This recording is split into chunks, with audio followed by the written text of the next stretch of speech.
The first thing the humans saw of Conclave Spire was its shadow. It lay across the stars like a great wheel of dark metal and moving lights, haloed by a storm of traffic. Merchant barges, refugee carriers, and blocky warships threaded glowing lanes around the station, their engines painting slow spirals on the black. The station itself was a cluster of rings and spires fused over centuries, growing like a barnacle at the Lagrange point of a swollen gas giant. From the bridge of the HSS Dauntless Horizon, Commander Ilias Kade watched the station swell on the forward display. His face, rough with stubble and the pale line of an old burn along his jaw, betrayed nothing of the anxiety his thoughts traced. Casualty projections, unknown pathogens, the raw fact they were stepping into a conflict humanity had not started and could barely comprehend. Ahead, a traffic channel lit up with alien glyphs. Griffin Node, the ship's AI, translated into a neutral voice. Conclave Spire control grants docking priority. Human vessel Dauntless Horizon, maintain your current vector and reduce sublight to station standard. Welcome to the Triune Compact's Emergency Council. The bridge crew listened to the translation with varying shades of tension and awe. For them, this was more than a diplomatic assignment. It was their species' first real seat at a galactic table, even if it had been set in crisis. Ilias glanced sideways. Imani Saul stood at his shoulder, slim in a dark diplomatic coat, lips moving silently as she rehearsed stock phrases in Velari, Kari, and Keshari. She had spent her life learning how to speak across species. Today she would test those skills against the nerves of civilizations that had already lost whole sectors to the same enemy that had summoned the humans here. Behind them, Dr. Marrowfall studied layered biohazard icons over the station's image. Her irises flicked with contact lens HUD light as she scrolled through pathogen maps. Concentration of airborne hexacean derivatives is low on the spire, she murmured, half to herself, half to her implants. Within safety margins, but we are not removing a single filter on suit or mask outside controlled zones. Ilias heard the unspoken coda. We are small. We cannot afford sloppy losses. He folded his hands behind his back. Understood, Doctor. Griffin Node adjusted the view, highlighting aura fields around the station. Alliance vessels report recent swarm activity on the Marrowfall frontier. Emergency Council agenda updated to include revised casualty estimates. At the name Marrowfall, the bridge quieted further. In the months since humans had made formal contact with the Triune Compact, they had learned that certain names were spoken like wounds. Marrowfall was one. The main screen flickered, overlaying their approach vector with archived footage. A green-blue world, cloud-banded and vibrant. Then, like frost spreading across warm glass, a pearly sheen hazed the atmosphere. Sensor numbers dropped in a cascade of red. Small ships flared as they tried to punch through the growing storm and failed. The narration was Griffin's own summary, clinical and detached. Marrowfall, outer sector of the Triune Compact. Initial Pallid Swarm contact. Biosphere collapse estimated at less than 72 hours from primary exposure. Ilias tamped down a human reflex to look away. The others did not. They watched. The Pallid Swarm, self-replicating nanotech with an appetite for complex chemistry, drifting through interstellar space in silvery clouds, infiltrating biospheres and remaking them into more of itself. It had been designed once as someone's tool or weapon. No one alive claimed parenthood. Now it was simply the thing that ate civilizations. Commander, Imani said softly. We practice humility in our first address. We are observers, not saviors. His mouth quirked. I'm not sure anyone here believes in saviors anymore. He meant it as a private thought, but the narrator that watched him knew. It was half defense, half challenge. Humans did not thrive in stories where fate was fixed. They had spent too long wrestling their own hostile world to accept that the cosmos allowed no maneuvers. Docking clamps in 3 minutes, Griffin announced. Station Customs requires full manifest and bioadaptation disclosure. Send it. Ilias straightened. His uniform was utilitarian, dark with subtle mission patches, no braid or ostentation.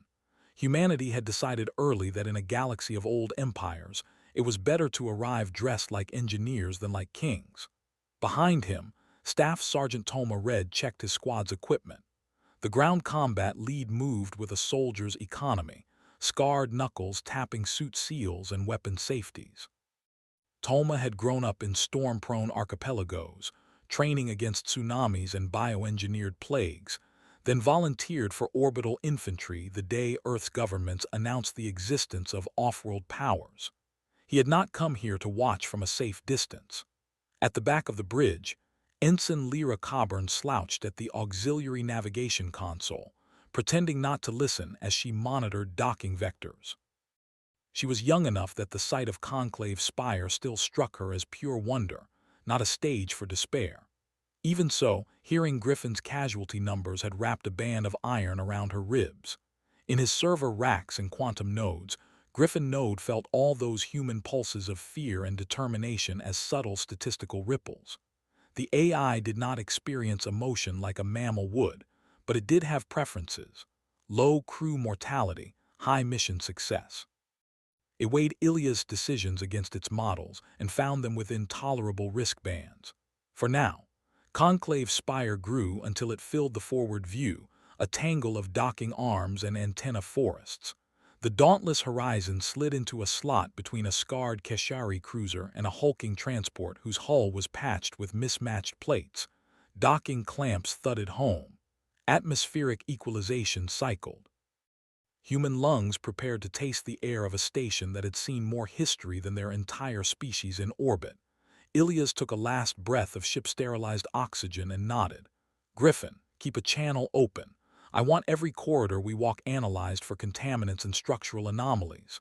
"Continuous scan engaged, Commander," the AI replied. He looked to his team. "Masks on in public zones. Dr. Vaughn has the final say on exposure limits. Imani, you lead on protocol. Sergeant Red, your people stay non-threatening but ready. We are here to listen before we speak." They filed toward the airlock. Outside, the galaxy was already old and tired of war. It was about to meet a species that had never learned how to be tired for long. Conclave Spire's reception ring was built to impress. Humans stepped through the airlock into a cathedral-wide cylinder lined with translucent panels showing stars, ships, and the looming curve of the gas giant beyond. Gravity plates pulled at their boots with a comfortable fraction of Earth standard. Air purifiers hummed behind walls. The mingled scents of alien atmospheres had been scrubbed and balanced to something approximating breathable neutrality. They were not alone.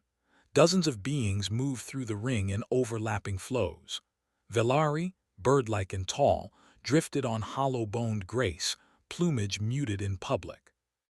Kari skittered on multi-jointed limbs, their chitinous carapaces etched with clan signs, compound eyes glittering as they tracked new arrivals.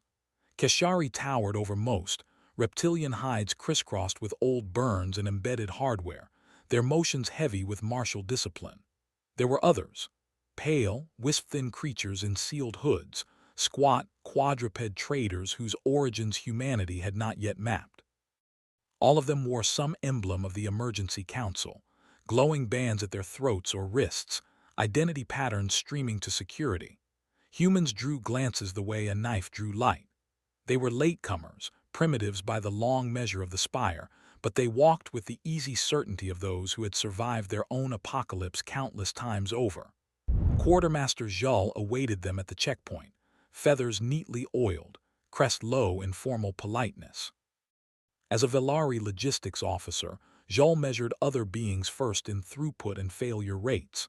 Humanity's charts were still sparse. That made Jules nervous. "Commander Ilias Kade," Griffin translated, rendering Jules' high, trilling voice into clear human speech.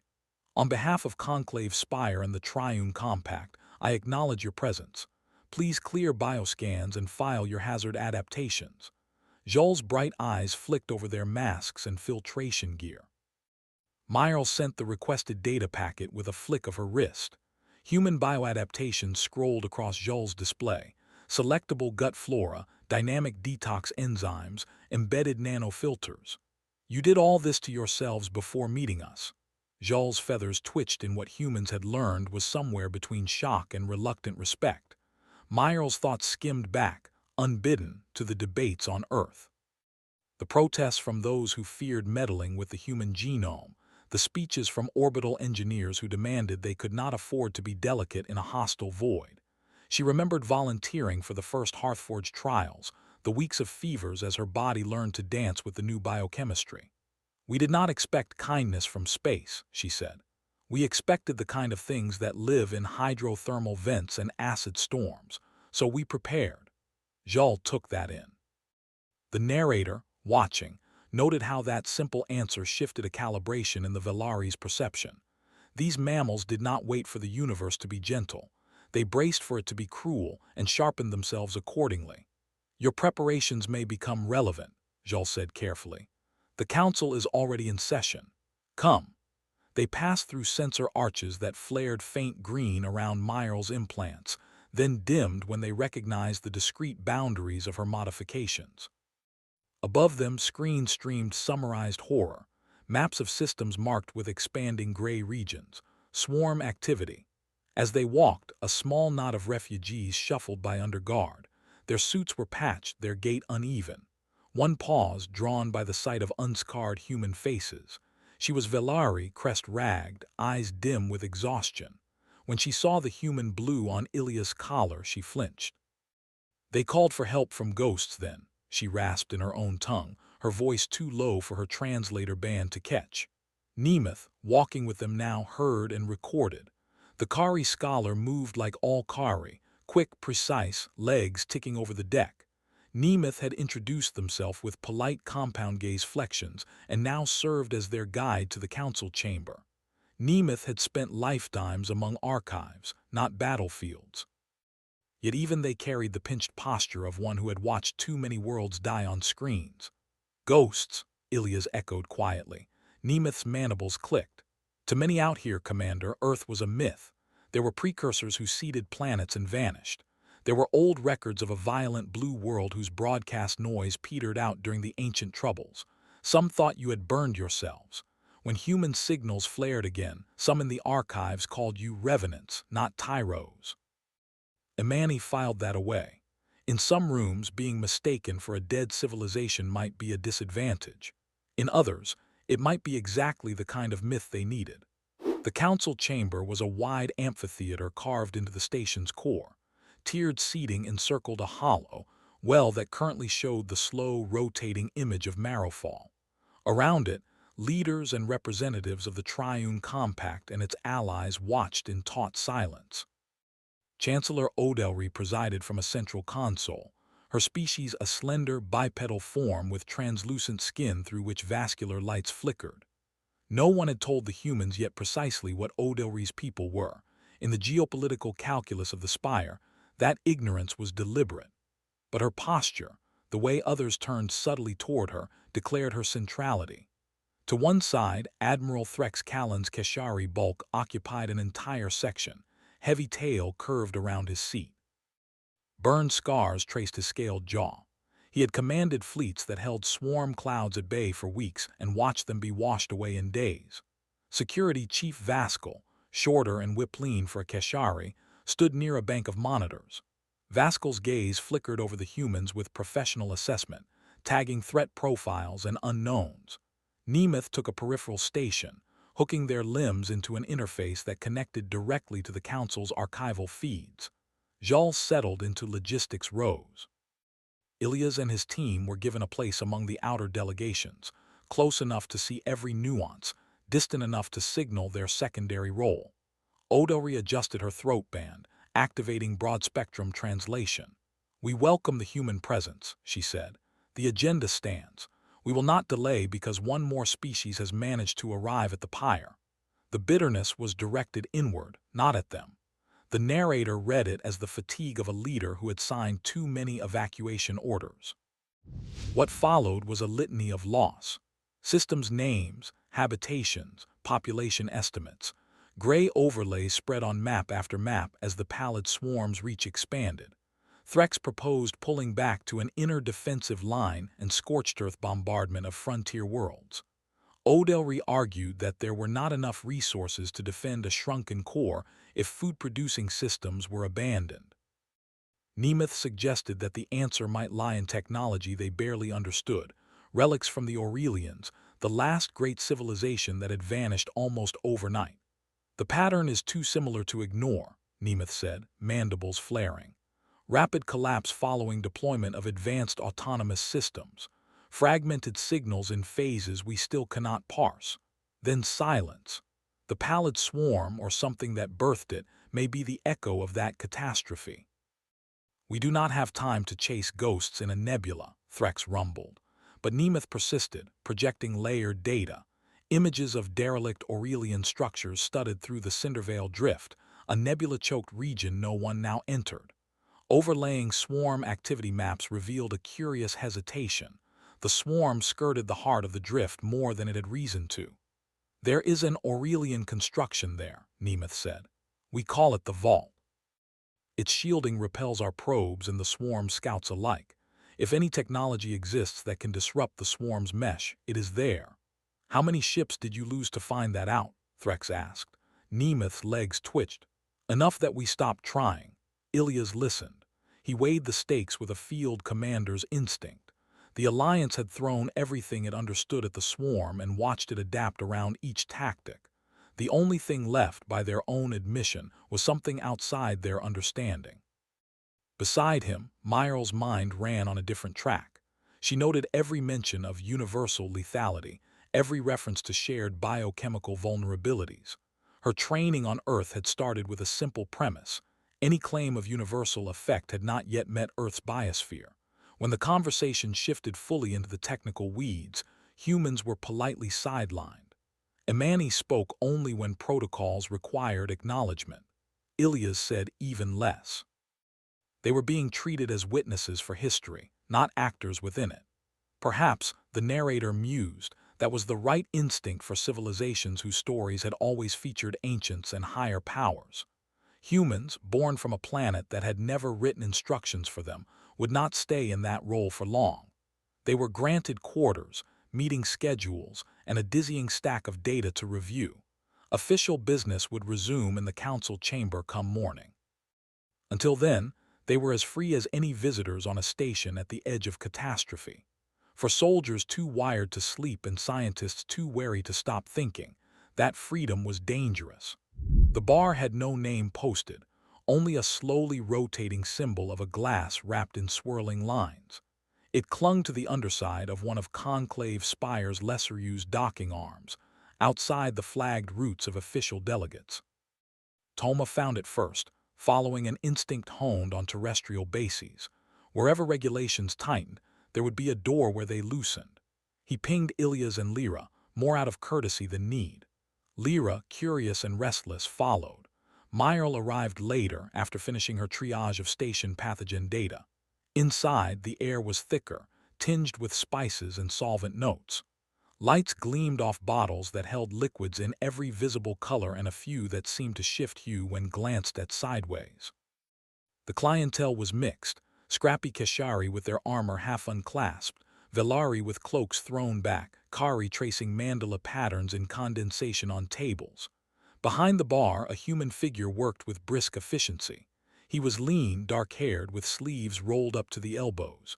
His accent when he greeted them was Earth coastal, but his posture belonged to someone who had lived longer off-world than on it. "Welcome in," he said. "Jackson Myrtle. You must be the delegation from Dauntless Horizon. We do not get many of your kind up here." Lyra's eyes brightened. A human face in this menagerie felt like a small home fair.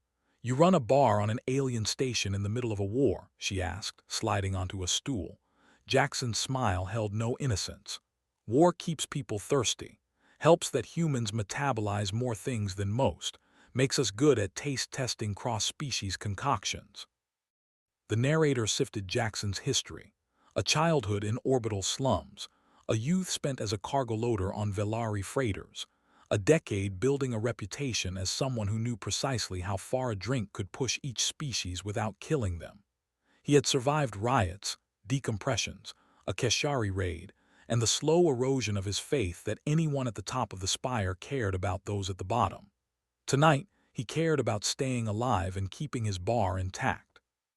Toma ordered something clear and strong that his translation band rendered as grain distillate with citrus analog. Lira tried a shimmering drink that smelled faintly of ozone and sugar. Jackson squinted at Meyer's medical tags before mixing her a mild, antiseptic-smelling brew heavy on electrolytes. Ilias hesitated. "What do you recommend for someone who has to remain coherent?" he asked. "Water," Jackson said dryly. "But if you want to pretend, I have a thing from the glowstum fungus on deck 9. Velari drink it to prove they are brave and young. It is technically poison, but only mildly so. I dilute it for non-natives." Behind them, a Keshari in scorched armor snorted. "Mild poison, hear that, mammals? Your kind die if you look at the wrong pollen." Lira laughed. "Our planet tried to kill us with everything from ultraviolet to prions. We drink ethanol for fun." The Keshari frowned at her translator. "You voluntarily ingest neurotoxins." "Regularly," Toma confirmed. "Also capsaicin, which is a plant's attempt to deter herbivores by simulating burning damage." Several nearby patrons leaned closer. Casual tales of Earth habits often had that effect. A Velari with ragged plumage muttered in disbelief. "You seek out pain as recreation. No wonder they sent you to watch us die." The bar's atmosphere grew sharper as the conversations around them shifted. News from the council chamber had already seeped down. Maps, probabilities, the grim understanding that there were no miracle fleets on the horizon. At a corner table, a thin Keshari in civilian garb watched the humans through half-lidded eyes. His name was unimportant to most, but he had once worn a uniform not unlike Threk's until he was cashiered for insubordination. Now he survived on the fringes, brokering favors and sabotaging those he resented. The human presence offended him. They were unproven, yet already the council whispered about their strange resistance to familiar toxins. His contact, a shadow through the secondary exit, had handed him a vial before slipping away. The contents glowed faintly even in the dim bar light. Hexacean ichor, distilled from captured swarm residue, smuggled out of a lab where Vascal would have had him spaced for touching it. "Their files say it is universally lethal," the contact had murmured. "If one of them touches it and lives, we learn something. If not, we teach the council that humans are no solution. Either way, we gain leverage." The disgraced Keshari did not truly believe the humans could survive it, but he did believe in leverage. Now he palmed the vial under the table, his combat-trained fingers steady. He slid from his seat, blending into a knot of others ordering at the bar. When Jackson turned to fetch more ice, the Keshari's hand darted out. The glowstum bottle, already containing a diluted mycotoxin, accepted the new addition with barely a ripple. A stronger glow suffused the liquid, masked easily enough by the bar's neon underlights. The Keshari slid back to his seat, pulse steady. If the human died, it could be blamed on ignorance, a cross-species drinking accident. That was the beauty of poisons. They looked like missteps. Jackson returned, grabbed the glowstum bottle, and began to pour. Ilias watched the luminescent stream fill a narrow glass. The liquid pulsed faintly along its length, an unearthly color between blue and green. It smelled faintly earthy, like mushrooms and ozone. "Traditionally, you drink this in a single swallow while your friends watch and tell stories about your bravery," Jackson said. "Or your stupidity. I would recommend you sip." His gaze caught something odd in the way the liquid glowed, a subtle sharpness in the spectrum. Years of cautious experimentation with alien drinks tugged at a buried alarm. But the bar's filters reported nothing immediately lethal. His cheap scanners could not parse hexacean structures at this dilution. He hesitated anyway. Then Ilias took the glass. Meyer's input looped at the edge of his awareness. Unknown metabolic impact, risk factors, possible contaminants. He saw the anxiety in her eyes. "You do not have to prove anything," she said quietly. He believed that. Yet another thought threaded through. The council saw them as fragile apes with a knack for tinkering. If they were to argue later for any role beyond observer, they would need more than polite briefs. He lifted the glass. Keshari and Velari watched with bated curiosity. The disgraced Keshari Saboteur felt a thrum of anticipation. Ilias smelled, grimaced faintly, and knocked the drink back in one swallow. The liquid burned. It was not the clean burn of ethanol, but a searing chemical heat that clawed down his throat and surged through his sinuses. For a heartbeat, he tasted the tang of copper and ozone. Then a deeper sensation struck, a wrongness in his blood like metal shavings under his skin. His heart slammed, nerves flared. His vision burst into harsh white, then smeared colors. Myo cursed, dropping her own drink and fumbling for her handheld scanner. Toma's hand snapped to the hilt of his sidearm. Lira half rose from her stool.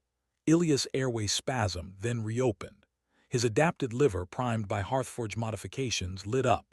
Microfilters in his veins spun into overdrive, binding unfamiliar molecules, shunting them toward excretion. Engineered enzymes attacked the hexacean bonds, isolating them into safer compounds. His nanofilters, tuned for broad-spectrum toxins rather than specific ones, intercepted others. He coughed once, a harsh bark that burned. For a second longer, the Saboteur thought he saw triumph outside himself. Then Ilias' vitals on Myrle's scanner clipped high and began to plateau instead of dropping. "You idiot," Myrle hissed, half in anger, half in relief. "You absolute idiot. Do you have any idea?" She broke off, frowning at her readouts. His pulse was pounding, blood pressure elevated, detox pathways lit like beacons. But there were no cascading organ failures, no signs of tissue nanolyses. To everyone else in the bar, he just looked like a human who had swallowed fire. Ilias' throat still burned. Tears pricked his eyes. Somewhere under the pain, a familiar warmth unfurled like the afterglow of strong liquor. His hindbrain, conditioned by years of certain Earth rituals, recognized the sequence and misassigned it as a kind of victory. He drew a breath and let out a ragged, incredulous laugh. "That," he wheezed, "tastes almost like home." The bar had fallen silent.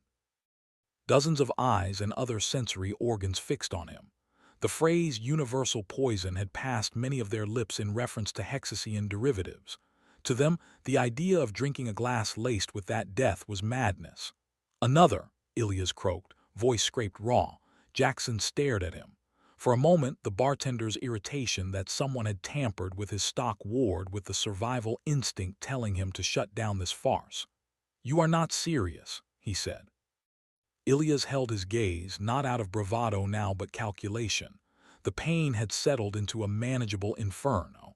His adapted body, stressed but functional, was already clearing the worst. If he could take a second, weaker dose, it would cement the impression that the first had not been a fluke. In a galaxy of symbols, this kind of theater mattered. Behind his table in the corner, the Saboteur's confidence cracked. He had seen what hexacean ichor did to cells under a lab scope, rapid, unstoppable disassembly. He had killed a lab animal by accident with a droplet under his claw. The human should be writhing on the floor. Myrle's voice cut through, tight with fury. "Commander, you will not. Your detox pathways are already." "He will," Toma interjected quietly. His soldier's eyes had caught the shift in the room. "He has to. They are watching." Toma did not phrase it as an order or advice. It was a grim acknowledgement of a spectacle already in motion. Lira, younger, terrified, understood as well. "If you die, I am telling your family it was because you wanted to impress a bunch of space birds," she murmured under her breath. Griffin Node, listening through shiplink sensors, spiked a warning through Ilias' cranial implant. Probability distributions of metabolic collapse, potential long-term damage. But Griffin also saw, with colder logic, the potential leverage if this gamble worked. Jackson poured again, hands less steady now. He watered the glowstem with a different liquor to dull the edge, but he could not remove what was already fused into its matrix. The glass gleamed faintly. Ilias raised it, his hand only slightly shaking, and drank. This time the burn was layered atop the previous assault, like opening an old wound. His breath hitched. Myrle's scanner squealed alarms now. Microhemorrhages in the esophagus, liver strain, spikes in inflammatory markers. Hearthforge's modifications responded sluggishly under the repeated insult, but they responded. He managed not to collapse. That alone became legend later, exaggerated into tales of humans chugging raw swarm fluid. The truth was more fragile. His vision tunneled, then widened. Sweat beaded his brow. When he set the glass down, his fingers left shaky prints. The Velari at the nearest table whispered furiously. Their translator bands caught only fragments but translated the tone well enough. Impossibility, dark omens, perhaps some new hope. Before anyone could process what had happened, alarms blared. Security Chief Vascal arrived with a squad. drawn by Jackson's behind-bar emergency flag. Vasquel's reptilian eyes skimmed the scene in a second. A glass smeared with faint luminescence, humans in varying stages of panic, a bartender looking like someone had threatened his livelihood. "Everyone away from the bar," Vasquel snapped in Alliance standard. "Seal this area. Contamination protocols." The saboteur at the corner table froze. A bead of sweat trickled down his spine. Myral flashed her credentials, fury overriding caution. "This man has just ingested a compound related to hexacean structures. I have his vitals. You need to get my team and his samples to a clean lab immediately." Vasquel turned, skepticism ready, then saw the data streaming from Myral's hand. Hexacean markers, human metabolic cascades, no associated flatline. For a heartbeat, the security chief's careful professional facade slipped. Disbelief cracked it. "What did you serve him?" Vasquel demanded of Jackson. The bartender's jaw clenched. "Glowstum venom diluted, same as I served to Velari fools. I did not add swarm extract. Someone else must have." The saboteur shifted, fingers inching toward the exit. Griffin Node, piggybacking on the bar's low-grade cameras, flagged the movement and sent a quiet ping to Vasquel's own implant. Vasquel's eyes flicked, noted the too casual motion, the way the Keshari's hand was closed on something at his side. "Seize him," Vasquel ordered. Two guards pivoted and pinned the disgraced Keshari's arms. The vial he still held, still faintly glowing, dropped and shattered on the deck. The emergency containment field snapped into place, trapping the splatter in a humming dome. The bar held its breath. Vasquel's voice, when it came, was murderous. "You brought hexacean ichor into a civilian establishment. It was not pure," the saboteur protested, panic slicing through his defiance. "Trace, enough to frighten, not to kill. I thought that a human would die," Vasquel finished coldly. "And you could blame ignorance and bar bravado. Congratulations. You have just created an entirely different problem." Myral, torn between rage at the sabotage and clinical fascination, tightened her grip on Ilias' arm. He was still vertical only through habit and sheer stubbornness. The hexacean derivatives in his blood were real. "Commander, can you walk?" she asked. "For now," he rasped. He understood dimly that this moment had just grown legs. The Council would want data. The labs would want his blood. The universality of swarm lethality had cracked. They moved him, flanked by security and his own team, out of the bar and into the station's medical facilities. Behind them, Jackson began to swear in 3 languages as he scrubbed his bar, his livelihood saved and endangered at once. Word of the incident outran them along the station's corridors. Conclave Spire's main biohazard lab was a sealed warren of white and transparent walls lit with soft gold. Myral had argued her way in with a combination of medical authority and sheer force of will. Now she stood in an isolation chamber with Ilias, sensors plastered to his skin, while a dozen alien experts watched through glass. Griffin Node fed data directly to Nemeth, whose presence at the lab's primary console made the Kari scholars' limbs twitch with academic excitement. Vasquel observed, arms folded, mind flicking through security ramifications even as curiosity gnawed at him. Chancellor Odelry arrived in a shimmer of protective fields, her staff stacked thick with agendas. She was not there to tend a patient. She was there to witness the breaking or affirmation of an axiom, that the Pallid Swarm's weapon killed indiscriminately. Myral tried, in the faint lull between tests, to soothe Ilias' guilt for having been the subject of an unauthorized experiment. "You were poisoned," she said bluntly when he started to apologize. "You did not volunteer for this." "Second glass was on me," he muttered, voice rough. "Second glass was both the most foolish and most useful thing you have done this month," Griffin commented through an overhead speaker. "The data suggests a dose-response curve in humans that is markedly different from other species." "Translation," Myral said for the room. "Our Project Hearthforge adaptations, combined with baseline human resilience, mean that hexacean derivatives do not instantly kill us. They stress our systems, yes. There will be damage, but we have time to act where you do not." Nemeth clicked their mandibles. Their mind was already leaping ahead. "You engineered your bodies to handle unknown toxins before you knew this specific enemy," they said. "You assumed space would be worse than your world. You assumed the worst and designed for unpredictability. Myrle's thoughts flashed back to Earth again. Quakes, storms, pandemics. A biosphere that had thrown everything at them. Humans had learned to expect sudden shifts. It was not exactly comfortable, she said, but it seems to translate. Vaskal zoomed in on graphs showing Ilias' blood chemistry over time. The security chief had seen more causes of death than most. This pattern was alien to his experience, a spike of lethal markers that ebbed instead of racing toward system failure. If your kind can function in environments saturated with this compound longer than ours, he said slowly, then there are places we have written off as inaccessible that you could enter. Nemeth seized the thread. The Cinderveil Drift's outer fringes are laced with swarm residue. Probes we sent burned out before reaching the vault. If humans can endure exposure long enough to reach and interface with Aurelian systems inside, they might retrieve something. Threx's earlier dismissal of Nemesis-chasing ghost tech suddenly looked less tenable. Odo tapped her fingers on the transparent barrier. Her mind, disciplined by years of governance, spun through implications. The optics of sending newly contacted humans into deadly zones, the ethics, the desperate practicality. You are suggesting, she said, that this single-bar incident just made humanity the most precious and expendable resource in the room. Myrle met her gaze through the glass. I am suggesting that we are the only ones who can operate in that highly contaminated environment without immediately dissolving, she corrected. We came prepared to take risks. No one will need to force us. In the back of the room, Imani watched silently. Her heart clenched at the bluntness of it. Her entire career had been built on representing her species as reasonable, as peers. Now fate was pushing them into the role of shock troops. The narrator saw deeper, into Imani's resolve. She would not let them be used blindly. If humanity was to risk itself, it would do so with eyes open, and if possible, in such a way that the old powers could not discard them afterward. Ilias, lying there listening, understood too well.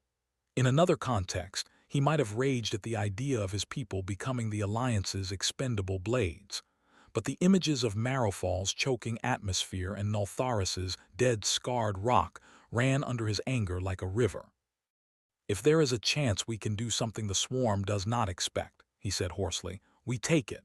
Of course you say that, Toma muttered from his corner near the door, but there was no real disagreement in his tone.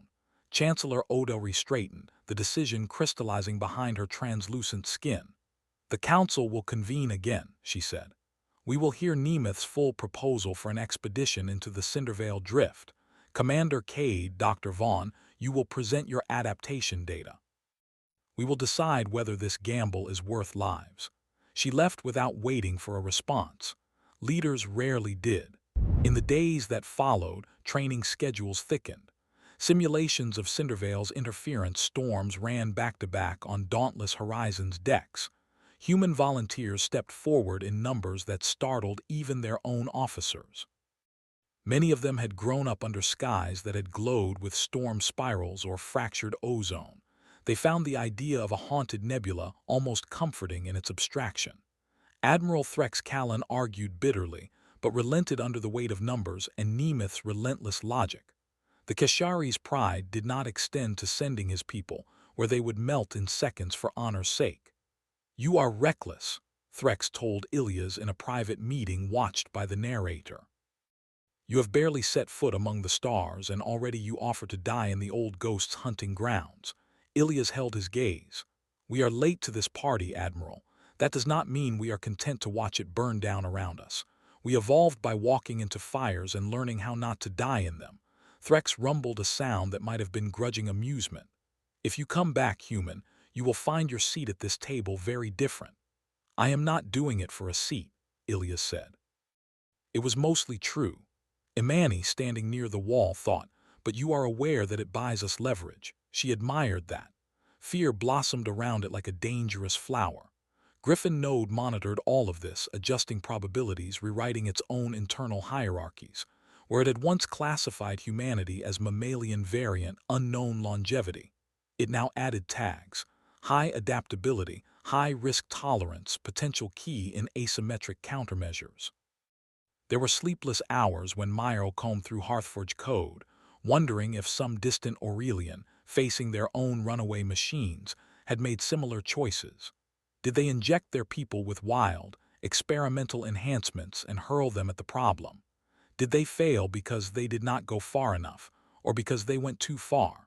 The Cinderveil Drift awaited any answers the vault could give. Cinderveil was less a place than a bruise in space. From a distance, the nebula was a deep, swirling veil of crimson and ash gray, shot through with veins of electric blue. Charged particles crackled along magnetic lines. The drift had once been the site of overlapping supernova remnants and planetary debris fields. Now it was a maze of eddies and dead things, wrapped in a thin mist of Pallid Swarm residue.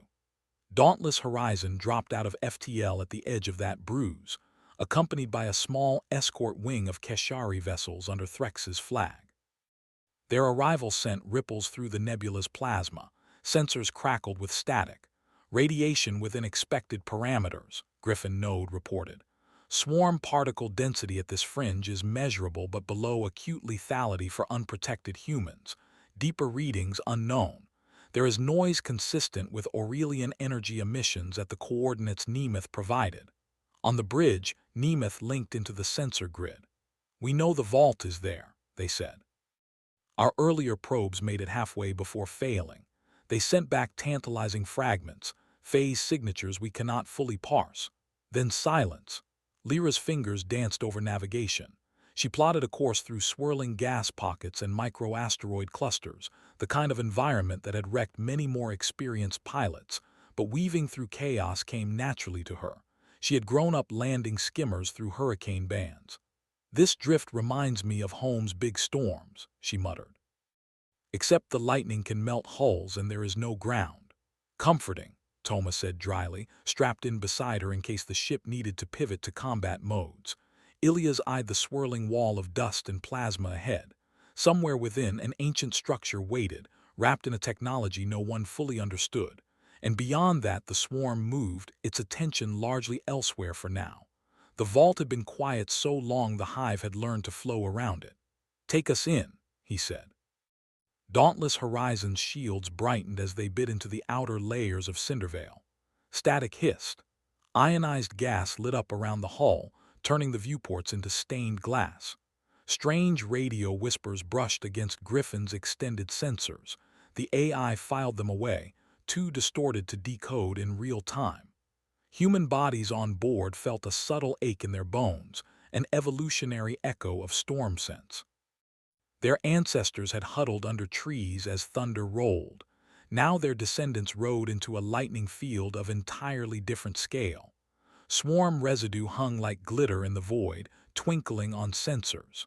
For most species, a prolonged walk outside here would have been a death sentence.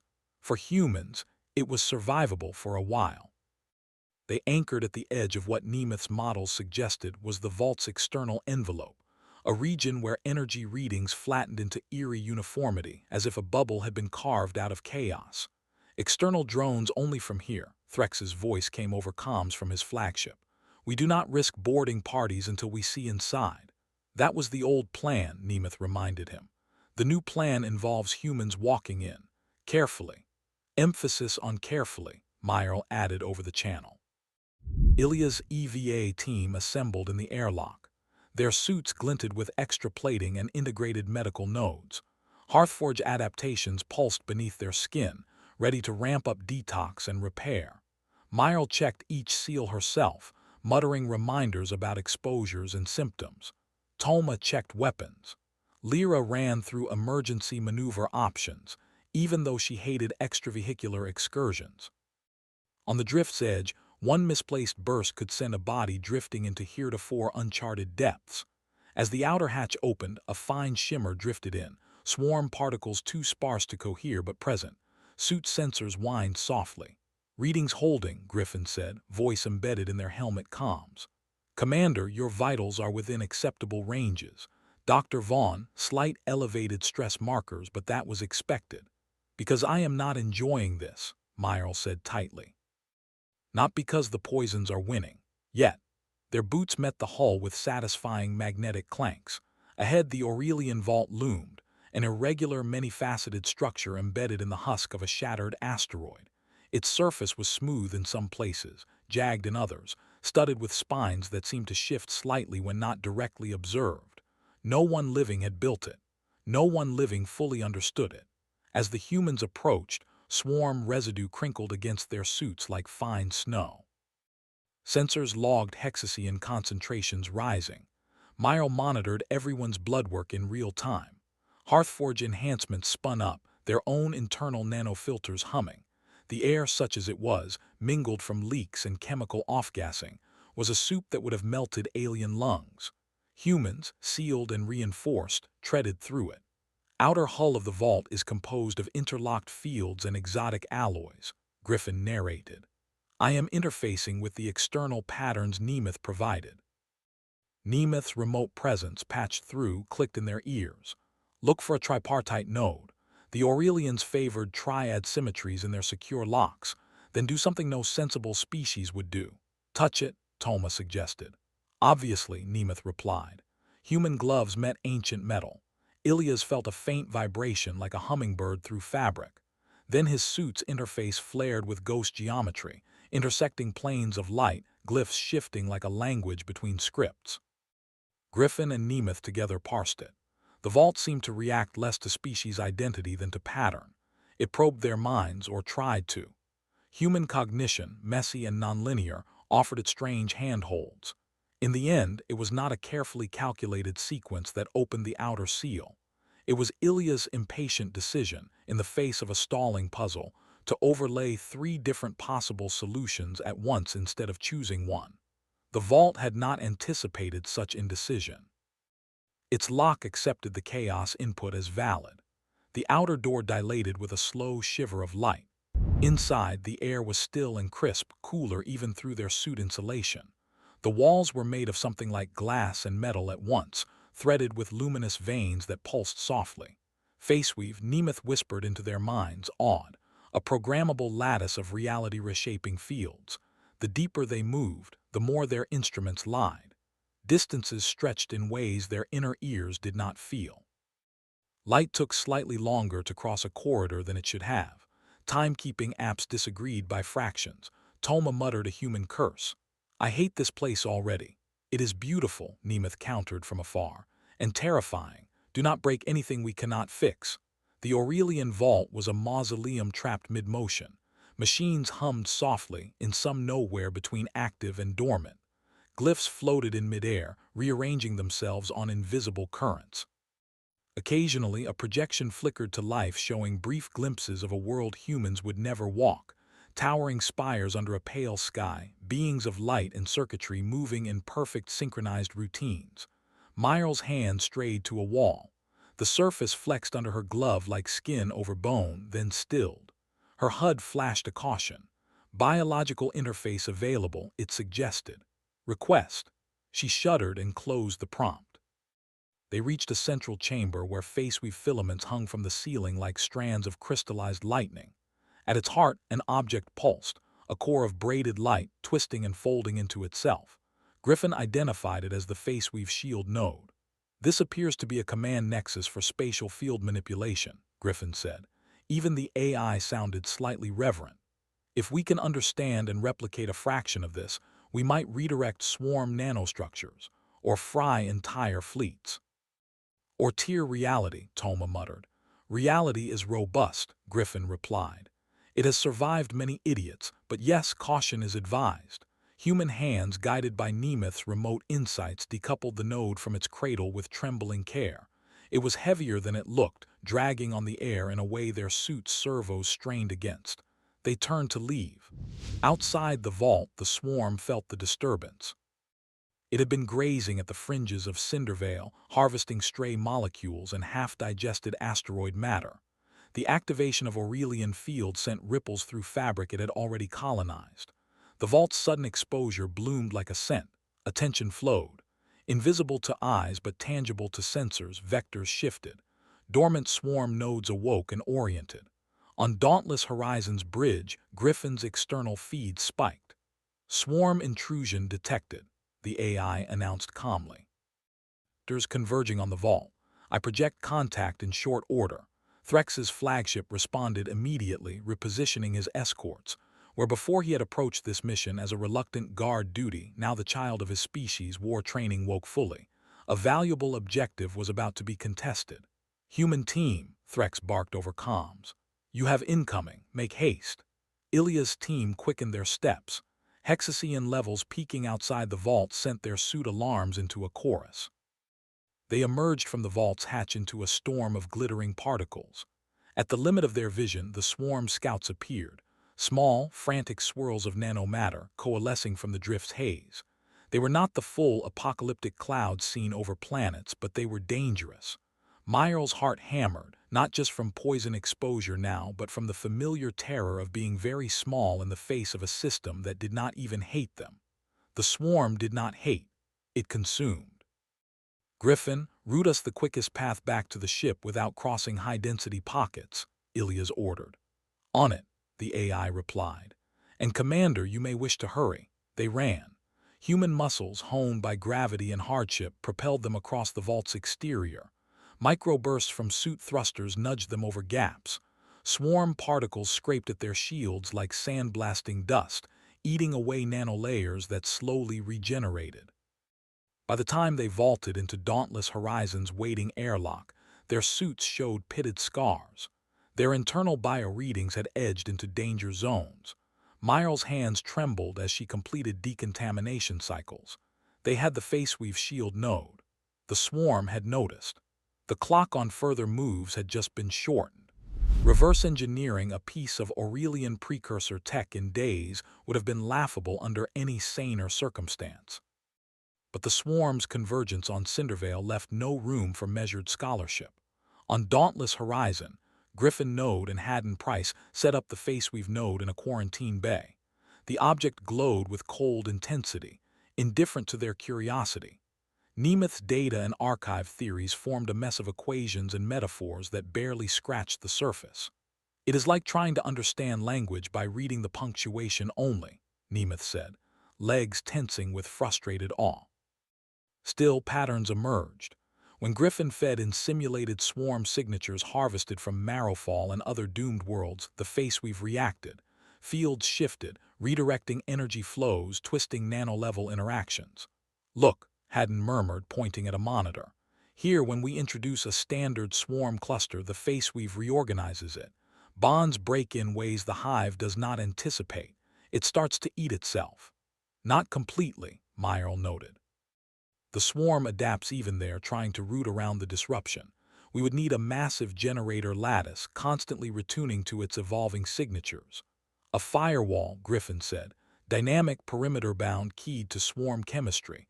We do not have the power for that," Threx argued in a multi-ship conference. "Not over entire sectors." Nemeth's glyph spun. "We do not need to shield every system. We need to cripple a major swarm mass and slow its expansion. Buy time. Force it to reroute." Maps unfolded. Vectors of swarm clouds traced through known space. One thick arrow arced toward the inner Triune core. It passed inevitably over a world marked in dull gray, Nultharis, once a green jewel, now a dead stone. "It is a major transit node," Nemeth said. "The swarm uses it as a staging point, reprocessing materials and launching secondary clouds. If we anchor a phaseweave lattice there, we can turn the world into a hostile environment for it." "Render an entire planet poisonous to a poison," Imani mused. Myrle's mind raced. Nultharis's atmosphere, already saturated with hexacean derivatives, was a killing field for most life. For humans, it would be like walking into a burning refinery without full protection, but not instant death. "Only we can plant those anchors on the surface," she said quietly. "Everyone else would die on approach." The council wrangled over ethics and odds. Odori's administration had to weigh the optics of sending newly allied humans into a gravity well of almost certain injury. Threx's warriors snarled at the idea of letting any others bear burdens they could not, but necessity cut through pride. Project Hearthforge, once a controversial adaptation initiative on a single world, became the core of a galactic countermeasure. Human volunteers were briefed. The risks were not sugar-coated. Nultharis's atmosphere would rip at their lungs, their blood, their eyes. Even with suits and alterations, exposure would shorten lives, maybe end them. But without their attempt, the swarm would roll onward, burning a path through refuges and farms alike. The volunteers did not line up with blind fervor. They did so with the weary resolve of people who had grown up in evacuation shelters, who had watched coastlines redraw themselves, who had heard their own grandparents talk about cities drowned or burned. It did not feel holy. It felt familiar. Lira Coburn, sitting on the edge of her bunk pre-mission, stared at the photo she kept in her footlocker, a hazy image of Earth's night side from orbit, the soft halo of cities, lightning streaking across an ocean storm. She thought of diving through that storm as a trainee, eyes on the controls, trusting her hull to hold. Nultharis would be like that, she told herself, just with less water and more things that wanted her cells. Toma Red wrote a brief message to his family on Earth. It was practical, unsentimental, but the final line caught in his throat. If we pull this off, you might never have to see what I have seen up here. Myo prepped medkits that could not possibly be enough. She knew the human body's limits better than most. She had helped design ways to push them, but even she could not banish the specter of cells unraveling under onslaught. Ilias moved between his people, offering no grand speeches. Their motives were already set: duty, fear, stubbornness. He added his presence as ballast. In private, he stood once more at a viewport, watching Cinderveil flicker behind them as dauntless horizon swung toward Nultharis. You are doing that thing where you stare at the view as if you can see the story's ending written out there, Griffin observed over his implant. I was thinking, Ilias answered, that this is the part in every old Earth tale where the hero realizes he is walking into a place no one returns from. And yet you walk, Griffin said. The AI's processes held a glimmer of something like admiration. Try to return. My models work better when my inputs remain alive. I will take that as affection, Ilias said. He did not entirely laugh. Nultharis had once been beautiful. Old records, dug from archives, showed a world of sapphire oceans and thick jungles, its orbit graced by a ring of metallic ice. It had supported several minor species, all gone now. When the swarm came, it had devoured the biosphere with clinical completeness, leaving behind glassed plains and ragged mountains under a sky permanently hazed by nano-waste. As dauntless horizon dropped into orbit, the planet's scarred face filled the main screen. Streaks where oceans had boiled off glinted like dried tears. Hexacean concentration in the upper atmosphere spiked instruments. Swarm residue still swirled in high bands, waiting for the next major wave of fresh material to process. That wave was already inbound. On the far side of the system, a pale cloud of nanomatter advanced, occluding starlight. We do not have long, Threx's voice growled over fleet channels. The swarm will reach optimal processing orbit in less than a local day. All the more reason to begin, Ilias replied. Phaseweave pylons, fabricated from alloys and embedded with carefully tuned fragments of the vault's technology, waited in cargo bays. They looked like spidery towers, each crowned with a crystalline node. When anchored around the planet at key points, they would form a lattice capable of channeling Aurelian field patterns on a scale the designers had probably never intended. Griffin and Nemeth had built in simulations a dance between the pylons and the incoming swarm, a constantly retuning network keyed to Hexacean signatures, using Hearthforge-adapted human biology as a feedback source. It was audacious, frightening, and statistically better than doing nothing. Human teams boarded landers. Toma's squad, Myra with her med gear, Lira in the pilot's seat of one of the shuttles, Ilias moving among them. Remember, Myra briefed over intercom as Nultharis's dead horizon curved into view. Your suits will not keep out everything.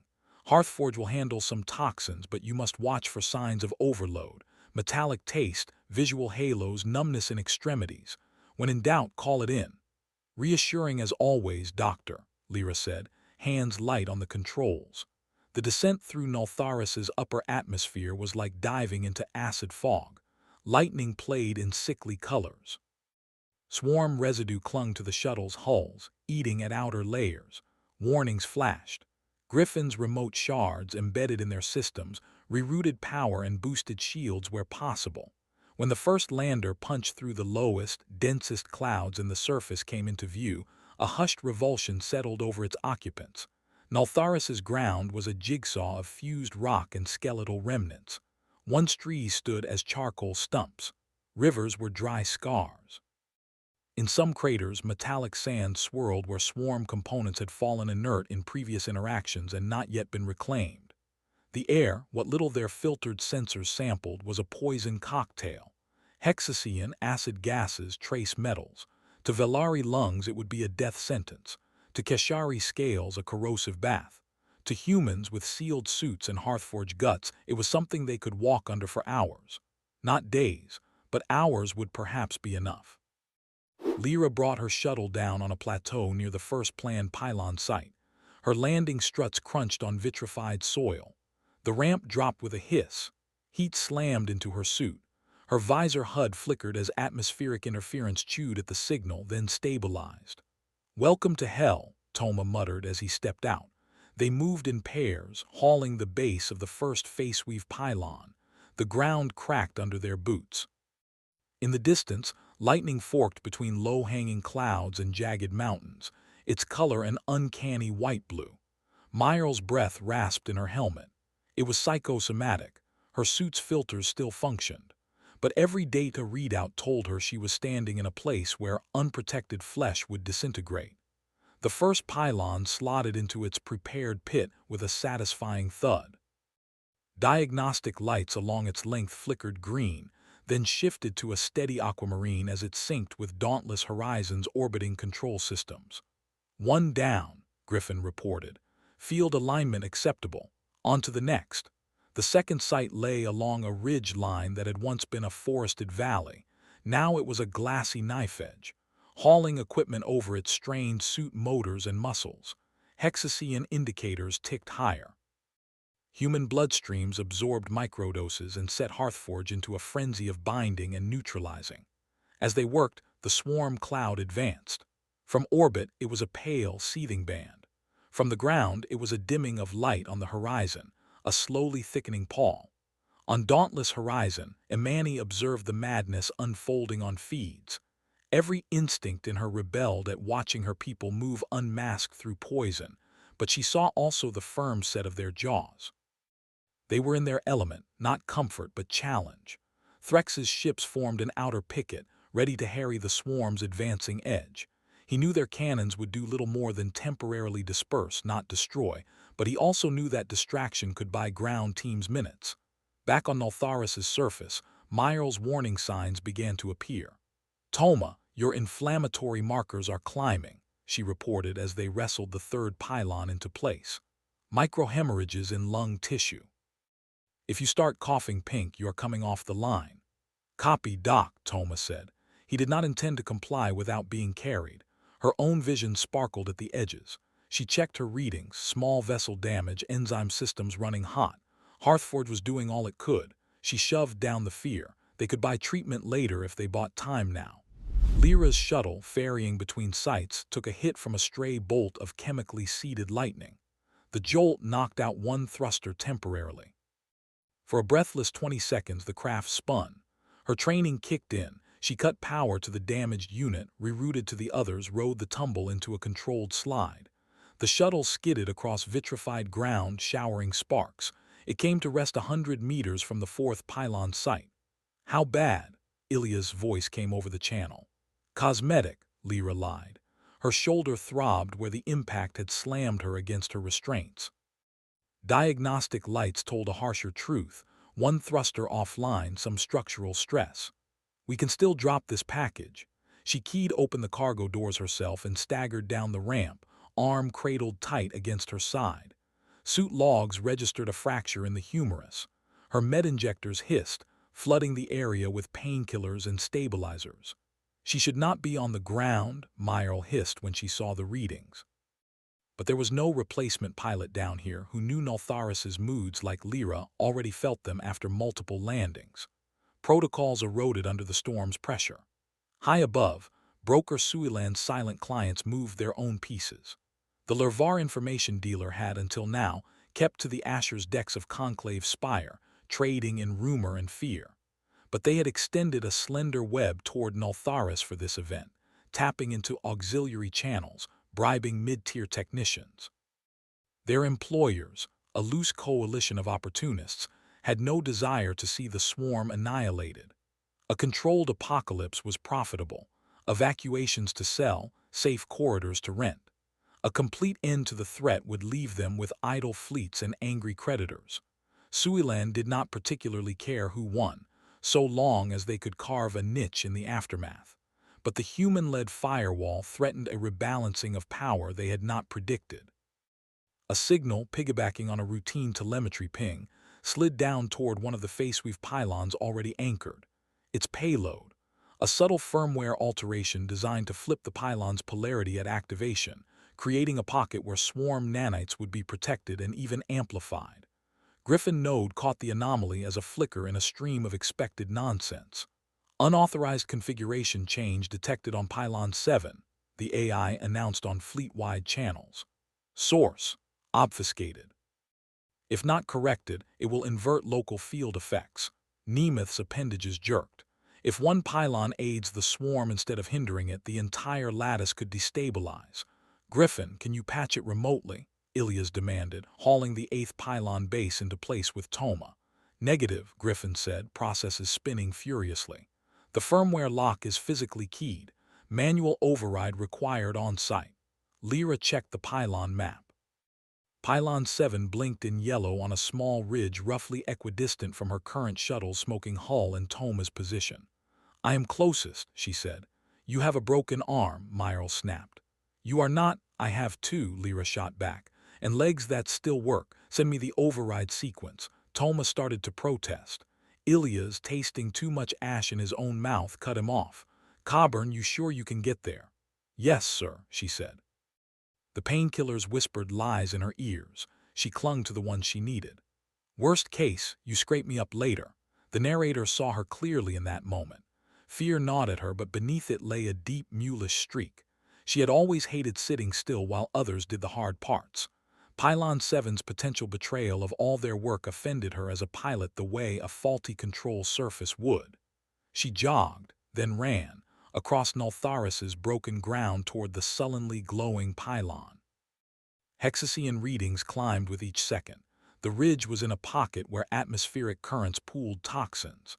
By the time she reached the base, her suit's outer layer hissed audibly under chemical assault. Her breath came harder. Blood roared in her ears, heart straining. Griffin fed the override sequence into her HUD. It required manual unplugging of a core, physical reorientation of a crystalline component, and a precise reattachment, all with hands beginning to lose fine motor control. Talk me through it, she gasped. Haddon's voice joined Griffin's, calm and grounded. Coburn, you're going to pop open panel Delta, see those 3 rods. The one pulsing wrong color, twist it counterclockwise, pull, flip it, seat it back in. Bad time to tell you I am super colorblind, she muttered, but her fingers obeyed. She found the slight mismatch in pulsing frequency instead of hue, relied on that. When the misaligned node clicked into its correct orientation, the pylon's hum changed. The field around it shimmered, the faint static on her skin realigning like a combed field of hair. Polarity restored, Griffin confirmed. Good work, Coburn. Please do not fall over before you can enjoy your hero status. She laughed, a more desperate sound than she intended, and let herself slouch against the pylon's base for a second. The world tilted. Her vision narrowed. She saw halos around the dead mountains. If they failed, those mountains would host a new layer of swarm dust. No rest, she whispered to herself. Not till we flipped the switch. The swarm arrived. From orbit, its approach was an obliteration of starlight. A vast, slow, deliberate tide engulfed Nultharis's space, speckled occasionally by the bright flash of a Keshari ship's desperate barrage. Cannon fire carved temporary gaps in the cloud. The nanomatter flowed around them, closing ranks. Threx Callan's voice, normally iron, held a note of rawness as he coordinated his fleets. He had seen this sight over other worlds. Then he had had no firewall to rely on. This time he did. He clung to that difference like a charm. On Nultharis's surface, the sky dimmed. The diffused light through poison clouds turned a sickly, oppressive gray. Suit cameras adjusted. Human eyes inside them felt as if someone had hung a leaden blanket over their world. Ilias, Myral, Toma, Lira, and others had anchored all assigned pylons, their bodies screaming protest. The phaseweave lattice, invisible to naked sight, pulsed in low-energy hums between those towers, forming the skeleton of a field. At the planet's equator, in what had once been a lush basin and was now a crater-scarred plain, the central control node awaited activation. It was a bulky structure cobbled from Aurelian components and human engineering, thick with interfaces that were never meant for these hands. Inside its armored core lay a cradle linked to the phaseweave shield node from the vault. Cables ran from it to arrays of sensors and, ominously, to a port designed for direct neurobiological interface. Myral stood at the node's entrance with Ilias, her helmet off now in the relative safety of the sealed chamber. The air inside remained filtered and cool. Outside, Nultharis's deathstorm howled. Her face was ashen from exposure, veins faintly darkened along her neck. Ilias looked worse. His complexion had gone sallow, eyes bloodshot, hands trembling slightly. Hearthforge was keeping them alive, but the cost in long-term organ damage would be high. Nemeth's avatar flickered on a console, projecting from orbit via Griffin's relay. To fully retune the phaseweave lattice in real time, we require a pattern recognizer that can adapt faster than swarm loops, the Kari said. Our machines are good. The swarm-s are better, but your modified neurology is chaotic enough to confound theirs.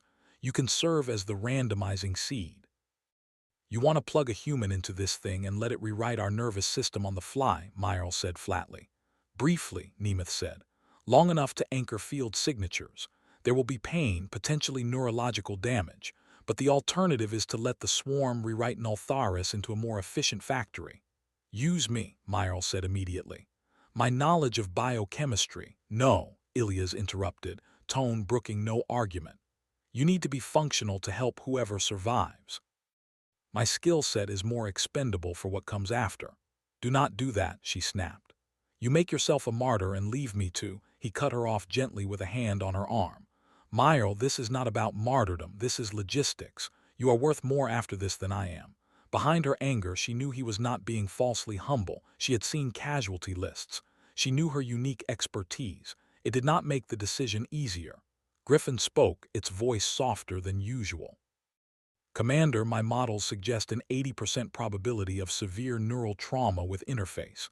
Mortality is high, but so is the chance of lattice success if we proceed. That 20%, Ilias said, forcing a smile, is better odds than some of the storms I flew into as a younger idiot. He stepped into the cradle before Myral could argue further. The machine adjusted around him, filaments extending like metallic vines. They touched his temples, his spine, his chest. Metal met skin, then phased, bypassing flesh without cutting it. He felt a brief, eerie coolness as something intangible slipped past his blood-brain barrier. Ready? Nemeth asked. No, Ilias said honestly. Do it.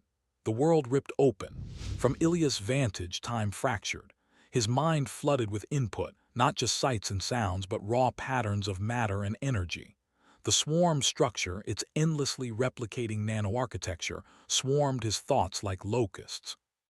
The phaseweave lattice hummed beneath, ready to respond. The interface did not so much merge with his consciousness as stack on top of it. His thoughts became one thin layer in a sandwich of alien logic and field equations. Hearthforge's adaptive neural meshes lit up, trying to protect critical pathways, rerouting signals like a ship sealing off flooded compartments.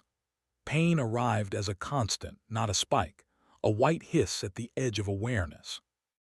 Outside his subjective storm, on Nultharis' surface and in orbit, the phaseweave pylons flared.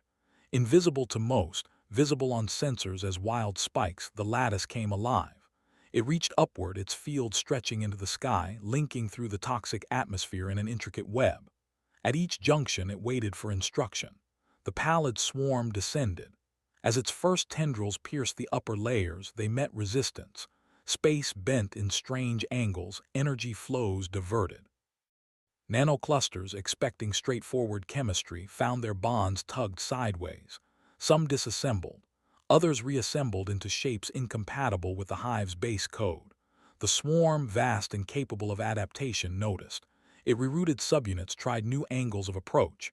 It had faced static defenses before and learned to flow around them. This was different. Each time it shifted, the lattice shifted with it. Inside the control node, Ilias' strained mind served as bridge. He saw the swarm's patterns sweep in, felt their hungry logic press against him. Hearthforge-wired intuition replied with gut-level mischief. Twist here, invert there, collapse that formation just enough to poison its neighbor. He had never been a mathematician, but his life experience of dodging storms, reading enemy movements, and improvising under fire formed a kind of embodied algorithm. The interface amplified that. Where his conscious mind failed, his subconscious offered wild suggestions. The Aurelian phaseweave system grasped them, translated them into field adjustments. At first, it was small scale. A few tendrils of the swarm unraveled, turned on adjacent clumps. Then it cascaded. The swarm's mass over Nultharis vibrated in confused agitation. Cohesion faltered. Pockets of nanomatter began to misbehave, attacking each other like immune cells in an autoimmune storm. On dauntless horizons, Griffin streamed visualizations. The swarm cloud, once a smooth, ominous shroud, became mottled with dark patches. Then those patches grew like rot spreading through fruit. "We are doing it," Nemeth whispered, all warping their usually precise diction. "By all the dead names, we are actually." The narrator saw the hope that flared in them, a sharp, almost painful thing. For centuries, the archives had recorded decline and doom. Now they recorded resistance. Fleets held back, careful not to disrupt the fragile bands where phaseweave fields were strongest. Threx had to restrain his warriors from charging into the fray. His instinct screamed for attack, but the data said, "Hold. Let the world itself fight." On Nultharis, the sky brightened strangely. Humans on the ground saw streaks of pallid light writhing, breaking apart. They saw nanoswarms devour each other, falling as faint metallic dust. Miles stood outside the control node, helmet back on now, watching readings spike. Her heart pounded. Ilias' neural activity, as registered on her console, danced between coherent and chaotic. "How much more can he take?" she demanded. "As long as the field must hold," Griffin answered. There was regret in the AI's flattened tone. With each swarm adaptation, the lattice demanded more from its human key.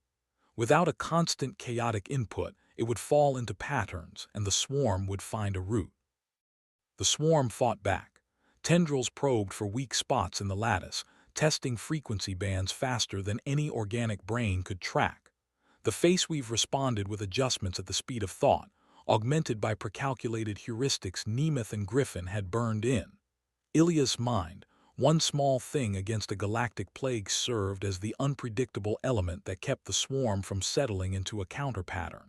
His body paid the price. Blood vessels in his eyes burst, reddening them. Microbleeds peppered his brain. Hearthforge patches tried to contain the damage, but they had not been designed for sustained exposure to Aurelian-level field stresses. He clung to consciousness with the stubbornness that had made him drink that glowstum in Jackson's bar. He thought of Earth's burning summers, of snowstorms he had flown through on rattling atmospheric craft. He thought of Marrowfall's fate, displayed on cold screens. He thought of his people's new, uncertain place in this star-spanning story. "Not like this," he told the swarm. "You do not get to write us out off-screen." The swarm understood nothing of narrative, but it understood resistance. It poured more mass against Nultharis, attempting to brute force its way through. The lattice flared brighter. Then suddenly there was a tipping point. Phaseweave fields, stretched to their limits, found resonant states that fed off the swarm's own energy. Feedback loops formed. In places where nanomatter had almost adapted, it was yanked back into vulnerability. Neighboring clusters, misinformed by corrupt signals, attacked them.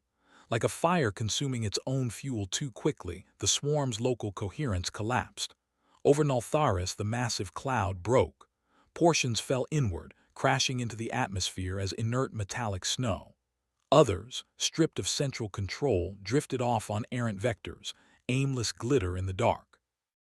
On fleet sensors, what had been a solid wave became a patchwork of fading echoes. There were still swarm presences elsewhere in the galaxy, huge and hungry. But this particular mass, this hammer aimed at the Triune Compact's heart, had been shattered. In the control node, the Lattice's load dropped abruptly. Phaseweave filaments cooled from white-hot to dull glow. The immediate need for constant adjustment eased.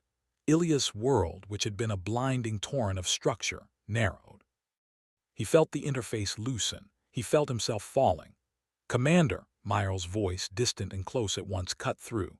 "Disconnect him." Griffin, obeying both her and its own preservation models, severed the neural link.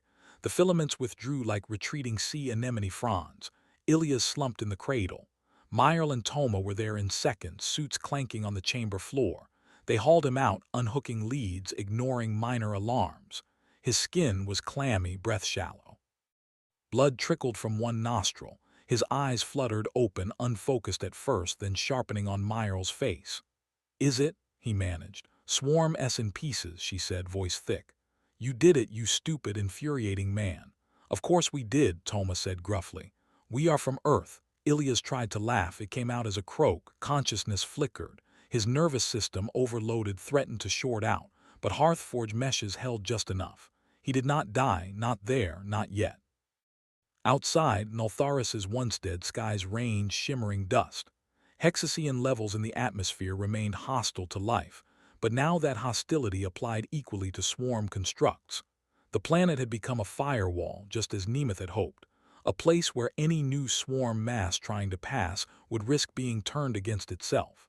The galaxy, for the first time in too long, had space to breathe. News traveled faster than ships. By the time Dauntless Horizon limped back to Conclave Spire as part of the battered fleet, improvised songs about humans who drank poison and turned worlds into weapons had already surfaced on backchannels. Velari balladeers stitched verses of reckless mammalian bravery. Kari storytellers whispered about deathworlders who made friends with toxins. Keshari veterans, skeptical by nature, found themselves speaking the word human with a new weight. In the council chamber, the atmosphere was still tense. The Pallid Swarm was not dead. Its fragments still writhed at distant coordinates, but the immediate threat to the Triune core was gone. The map of doom on the central hollow, had stalled, its expanding gray now carved by a jagged white line labeled Nultharis. Chancellor Odelri's normally translucent skin glowed with an inner flush of emotion as she addressed the assembly. "The swarm has learned today that there exists a form of life it cannot easily model, a form willing to walk into its favored environment and rearrange it. We owe our survival to the humans and their dangerous hubris." Some bristled at the word, others embraced it. Nemeth, given space to speak, recorded for posterity. The Aurelians, in their final days, tried to make tools to control their runaway machines. It may be that we have finally found the missing component their designs lacked, an unpredictable, harm-tolerant operator. Humanity, born from a world that constantly tried to kill it, has evolved not just body but culture around absorbing shocks. Threx Callan, once scornful, stood and inclined his massive head toward the human delegation seat. "I asked you once, Commander Kade, why you walked into ghosts' hunting grounds. Now I see that ghosts fear you as much as you fear them." Ilias sat there, back a little straighter than his damaged nerves wanted. He still moved with care, headaches pulsed behind his eyes like distant thunder. The interface had left scars, but he was alive.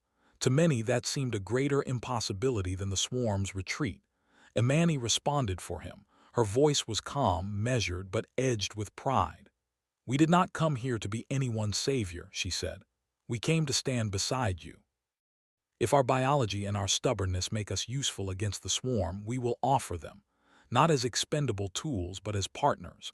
We expect to help decide what comes after." There it was, laid bare, the demand that humans not simply be used and discarded. Odelri inclined her head. "That seems fair," she said. "You have earned more than observer status. We propose a joint task force, built around human teams and supported by our fleets to contain remaining swarm masses." The vote that followed was not unanimous, but it was decisive. Some feared a future where humans, emboldened by myth, threw their weight around too freely. Others feared what the swarm would do if unchecked far more. Suilan, under guarded house arrest in a quiet wing of the spire, watched news feeds with a sardonic twist of lips. Their sabotage had failed. Their employers had already started rewriting history to downplay their involvement. That was the way of such things. "You won this round, little Deathworlders," Suilan murmured to a silent room. "Be careful. The universe loves to take back gifts." The narrator saw in Suilan not just malice, but the cautious regard of a trader who recognizes a new, volatile market. Humanity had changed the calculus. There would be those who resented that as much as they rejoiced. For now, though, the station thrummed with an exhausted, fragile hope. The bar under the docking arm was quieter when Ilias stepped back into it. His gait was still off by a hair. Fine motor control in his fingers occasionally faltered. Myrle had warned him that he would likely experience neurological ghosts for years, but he had lived long enough to make that promise meaningful. Jackson Myrle polished a glass without looking up, senses attuned to every footfall on his worn metal floor. When he recognized Ilias, his shoulders relaxed visibly. "Back from turning planets inside out," Jackson said. "I heard you picked a fight with a god and came back in one piece." "God is a generous word for a self-replicating nightmare," Ilias replied. "But yes, we annoyed it." He sat at the bar. Jackson eyed him, then reached for a bottle. "This is synth," the bartender said, pouring a clear liquid that refracted light with boring, reassuring normalcy. "Tastes like a decent spirit metabolism barely notices. No glowstone, no swarm juice. I have retired that line from the menu." "Tragic," Ilias said. His hand trembled just a little as he took the glass. Jackson pretended not to see. Around them, a few patrons watched surreptitiously. A Velari whose crest had been ragged now wore a small braided band in human blue. A Keshari veteran traced the outline of Nultharis' scar on the bar's embedded hollow for the dozenth time. Myrle joined them a moment later, dropping onto a stool with the air of someone who had spent too long on her feet. She nodded for a drink and got the same harmless synth. "You know," Jackson said to both of them, "some of the Velari started calling that first poison you drank the ghost's libation. They tell it as the night the universe learned not to trust its own definitions." Myrle snorted. "I prefer the medical report. Less poetry, more numbers." "Let them have their stories," Ilias said. He raised his glass. "They help people remember." "Remember what?" Jackson asked. His tone was half curiosity, half the habitual probing of a man who collected tales like tips. "That universal rules have exceptions," Ilias said quietly. "That inevitability can be delayed, sometimes with nothing more than a bad idea and a body that refuses to give up." The narrator, omniscient and unbound by any one perspective, saw more than the cramped bar in that moment. Across the station, Velari hatchlings listened wide-eyed to elders describing humans who drank lethal things. Kari scholars updated database entries, annotating the once absolute statement, "Hexacean derivatives are universally fatal," with a new footnote. Keshari strategists redrew battle plans, including human shock teams as a key certain symbol for dangerous operations. Far away, in regions not yet touched by war, other swarm clouds drifted, unaware that somewhere a universe that had resigned itself to them had found a glitch in their inevitability. Outside the bar's porthole, dauntless horizon detached from its berth, engines glowing. It turned its bow toward dark space, where Cinderveil still smoldered and other Aurelians, vaults might await behind veils of dust.